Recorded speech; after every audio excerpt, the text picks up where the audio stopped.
Hello, my name is Dr. Susan Gamache. I am a psychologist and licensed marriage and family therapist in private practice in Vancouver. I do all kinds of general counseling, consultation around for individuals, families, children, couples, sometimes parenting issues. I also do mediation and training for professionals and writing for the public and for professionals as well. When I started my master's program and I had an opportunity to really focus on something, I decided that I would start focusing on step families and then later included separation and divorce in that transition, because it's really all the same process for the family, but professionally we tend to break it down into separation and divorce and then step families. So I actually started with step families in my master's program, and I learned that most people, when their previous relationship ends either through the death of their spouse or a choice that's made to end the marriage, will go on to have another intimate relationship. And given how long we live these days, we would want that for them. We would want people to be able to have another relationship for their own well-being and their own pleasure in life.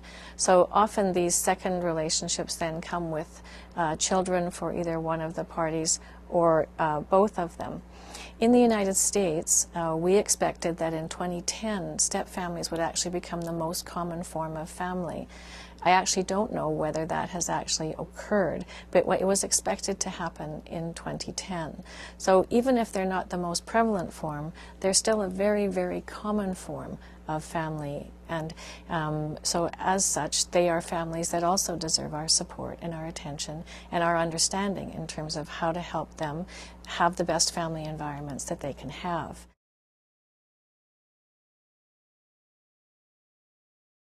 When you're asked by a parent for advice, or you notice something and you feel like you want to address it, there's two ideas that I think are very helpful.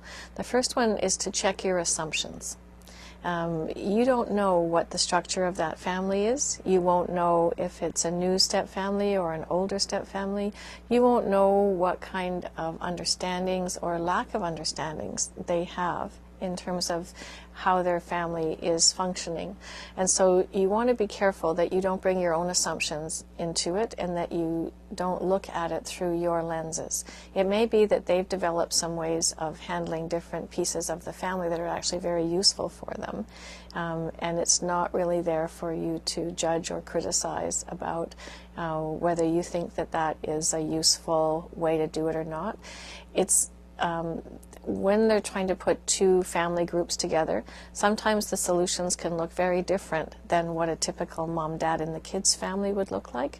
And so we need to be very patient and curious about what's going on. If they have questions for you, before you answer them, it would be useful to be a little bit curious about what kind of family is this? How long have the children known the step-parent? So that you're not either overestimating that relationship in terms of how family-like it is, or underestimating how family it is. You know, because it's also for step-families that feel very much like first marriage families, they can take offense when it's considered not as strong as a biological parent relationship. So it's a bit of a no man's land there, and you're safest to inform yourself a little bit more as you're going in the conversation with whoever you're talking to. Just finding out a little bit more about the lay of the land before you make any give them any advice. Also, the tip sheets and the booklet would be a good way for them to get a bit of a bigger picture about the situation, and then you could have a more specific conversation with them about one element once you know more about the big picture. Also, you can anticipate quite a wide range of sensitivity about being visible as a step family. Some people are very comfortable with other people knowing that these are step relationships, or this is your stepfather, not your dad, and it's not a problem. Other people can be very sensitive.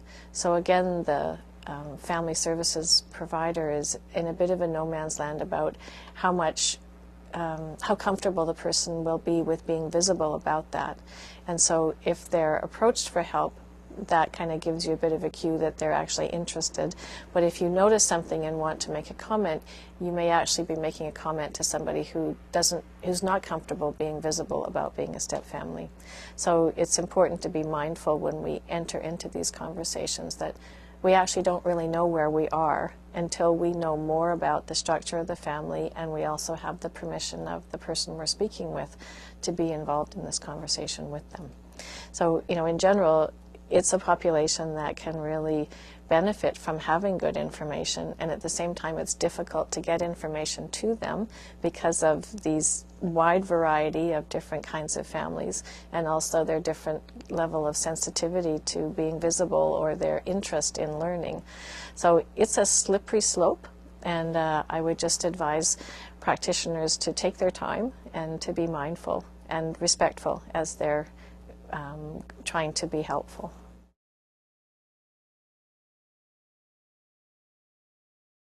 When people are considering creating a step family, it's very important that they start to learn about step families, preferably in advance. Once the relationship looks like it's going to go forward in time, that there's going to be a commitment, and they may wish to consider involving the children, or possibly even envision living in the same home later down the road, that's a really good time to start thinking and learning about developing a step family. There's a lot to learn, and people can have a lot easier time figuring out how to bring two family cultures together if they can anticipate some of the pitfalls that people commonly fall into. Step families vary widely, so it's very difficult to say what a generic step family does or doesn't do that works. They vary in terms of the ages of the children when the step parent enters the family environment. They vary in terms of whether there's a co-parenting relationship between two separated or divorced parents that also needs to be negotiated. They also vary in terms of whether there's new babies that have come into the family, or what we call common children. And so because there's so much variability, it's sometimes, even though our friends and family are well-intentioned, advice from others sometimes doesn't work, because their advice would be coming from the kind of constellation of elements that they have in their step family, which may or may not match. So say, for example, if you're a stepmother to a 4-year-old and you're talking to a stepmother of a 14-year-old, these are going to be very different experiences. And so sometimes, although people are very well intentioned, advice is not that helpful. So it's best if people can learn for themselves based on what their family looks like. Another thing that's important to keep track of is how the children are doing.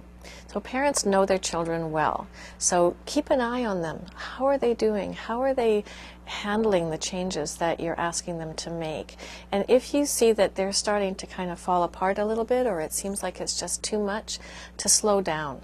Often taking smaller steps more slowly allows the kids to get on board with the changes that you want them to make. We can't force them to go faster than their emotional systems will let them go. The younger the children, the more quickly they can take on these changes. The older the children, the more time they will need. So if we can watch the children's responses and let their responses also have a part to play in how fast things move forward, then generally it will go forward better.